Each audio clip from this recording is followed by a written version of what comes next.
The committee will now come to order. Today, we will proceed with consideration of the fiscal year 2024 concurrent resolution on the budget. I want to thank my ranking member and friend, Mr. Boyle, for working with me to develop a structure for this markup that closely follows what's been done in the past. Our goal is to have a markup which both sides will have an opportunity to debate the framework for fiscal year 2024 concurrent resolution. And I want to thank everybody in advance for their cooperation. This is an historic and special day for me personally. And it's not because of this budget resolution. It's because it's my wife's birthday today. So on 3, if you will just give me a little bit of personal indulgence, this will probably allow me to run for one more term. Okay? Okay, I know I'm looking at my Democrat colleagues. On 3, happy birthday, Ann, if you would. Ready? 1, 2, 3. Happy birthday, Ann. I love you, babe. Okay. Back to the people. You are a saint. Consistent with the agreement that I have reached with Mr. Brendan Boyle, we expect to complete our work no later than 6 p.m. tonight. I think we'll get done sooner. Without objection, the ranking member, Mr. Boyle, we will each have 5 minutes to make opening comments. Majority and minority will then each be allocated 60 minutes for committee members to make opening statements. Members have 7 days to submit additional statements for the record. After opening statements, we proceed to a 45-minute technical and factual Q&A session with the majority staff on the budget resolution. The document will be considered as read and open for amendment at any point.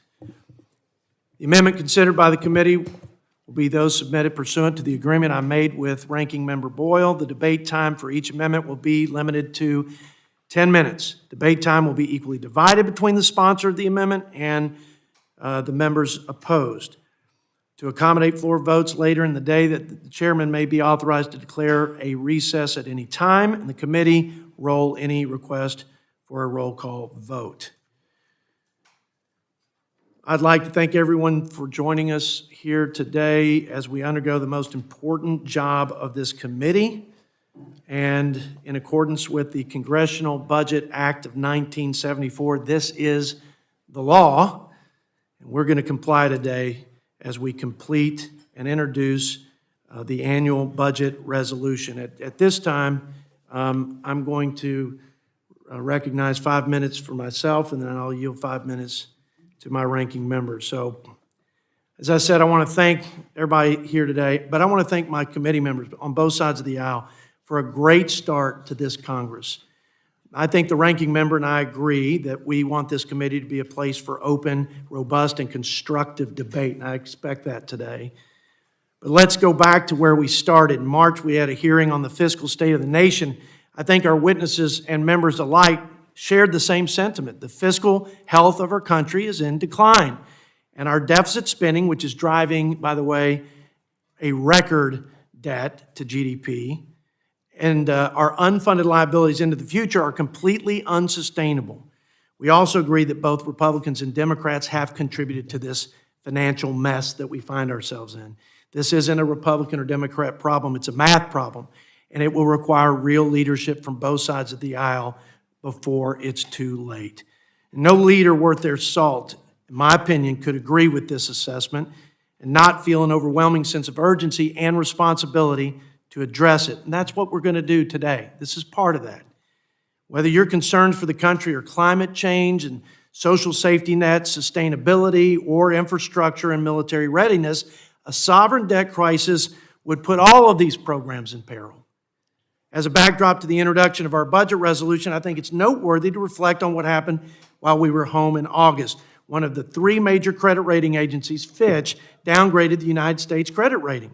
Fitch stated that their decision to downgrade was due to, quote, fiscal deterioration in the coming years, mainly as a result of soaring interest costs, a weaker economy. They predicted a recession by the end of the year in Q1 of next year, and only a 0.5 percentage point in growth in 2024. But they also mentioned the big debt driver, the structural imbalance in our federal budget, runaway mandatory spending.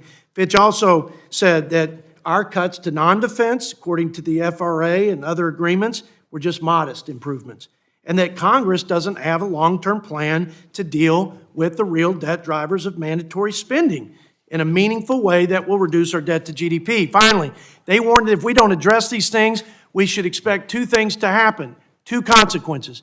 We're going to get further downgraded, or we're going to undermine the dollar as the world's reserve currency. Folks, whether we have a slow economic decline as a result of this massive indebtedness or a sudden economic catastrophe, a sovereign debt crisis will not only jeopardize our economic prosperity, but our security, America's leadership in the world, and worse, our children's future. That's why our founding fathers repeatedly warned about excessive debt.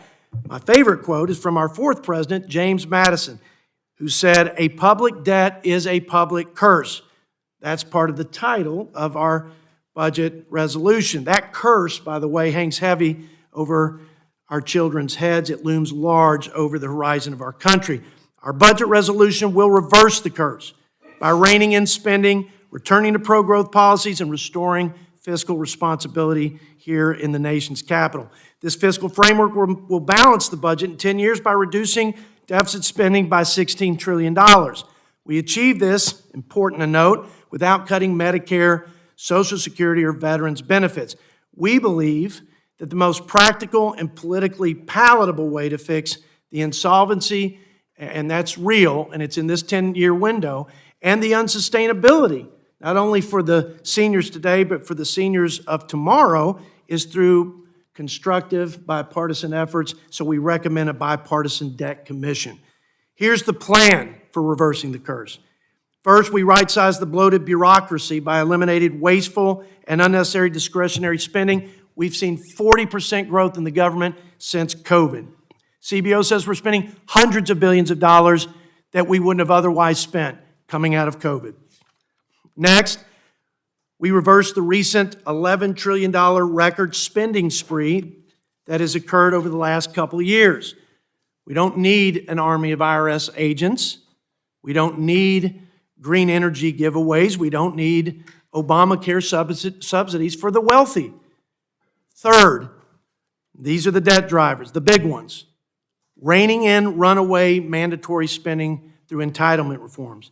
We do that by putting patients in charge of their health care, strengthening Medicare for seniors, making Medicaid work for the most vulnerable, and we end cradle-to-grave dependence.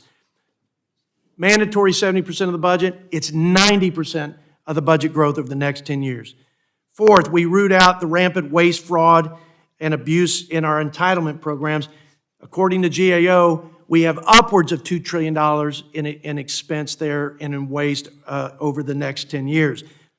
Lastly, but most importantly, I think, or at least as important, we reignite growth and prosperity with lower taxes, lower regulations, unleashing energy independence, building on America's first trade policies.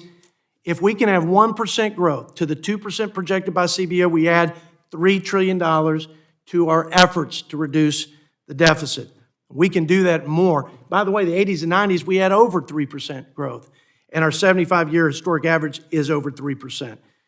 Lastly, we all are committed to fixing the broken budget process. It's not working. It's failing the American people. It's failing this institution. I think there's a bipartisan commitment to do that. President Biden said, "Show me your budget, I'll show you your priorities." I agree with him, but I think there's a stark difference between our priorities and the president's priorities.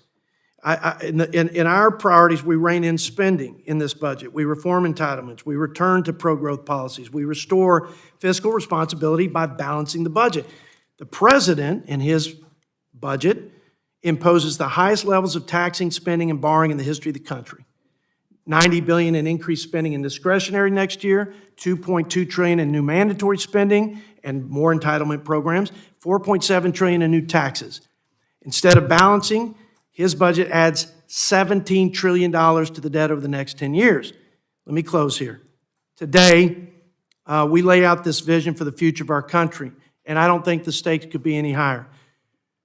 If we demonstrate collectively, Republicans and Democrats, the extraordinary sense of urgency, persistence, and political courage, We will preserve America's leadership in the world and secure the blessings of liberty for our children. But if we don't, we'll be the first of our nation's leaders to leave the next generation with not a better and brighter future, but a worse and weaker country than we inherited. And I know that you feel that's as unacceptable as I do. So let's do it. Let's do it together, and let's do it now. Let's reverse the curse. And with that, I yield to my ranking member, Brendan Boyle.